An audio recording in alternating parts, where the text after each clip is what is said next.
Usapang break-in tayo ng motor mga kamoto. Gaano ba kahaba ang break-in period at ano-ano ang mga ginagawa sa tuwing magbe-break-in tayo ng ating bagong motor? Lahat ng yan mapapanood nyo sa episode na ito. 1, 2, 3, come on!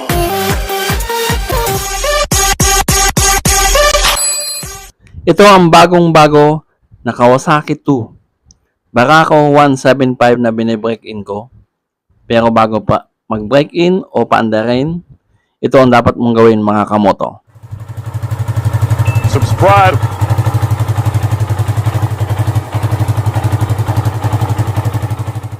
Una, sa tuwing umaga, painitin mo muna ang makina ng bagong motor. Pero dapat naka-idle o minor at least 5 minutes lang. At since available ang Kickstarter, dapat Kickstarter muna ang ginagamit mo bago ang push start o ignition switch. Pangalawa, kung tumatakbo na ang motor, dapat nasa 40 to 50 km per hour muna ang takbo mo. Bawal din i-full throttle o isagad ang silinyador mga kamoto. Kumbaga, hinahasa mo muna ang piston at cylinder para mas lumapat ng husto at maiwasan ang tagas o madaling pagkasira. Kasama na dito kamoto ang sarili mo na dapat mag-a-adjust dahil iba-iba ang aerodynamics ng mga motor. At syempre, pagbago, dapat makabisado mo muna ang handling nito. Ang break-in period ay nasa unang 500 hanggang 1,000 km o 600 miles base to sa Owner's Manual recommendation.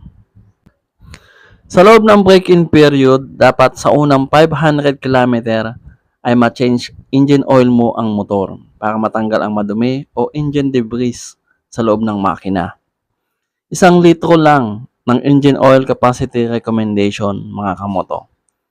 At kapag nagpalit ka ng oil filter, pwedeng 1.1 liters at ang viscosity ng engine oil ay SAE 10W-40. Base na rin yan sa manual. At take note lang mga kamoto, pati mga gulong ay binibreak in din.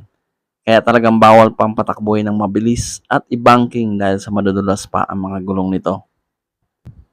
Bigyan ko na rin kayo kamoto ng konting update sa specs at features na mga nadagdag sa Kawasaki 175.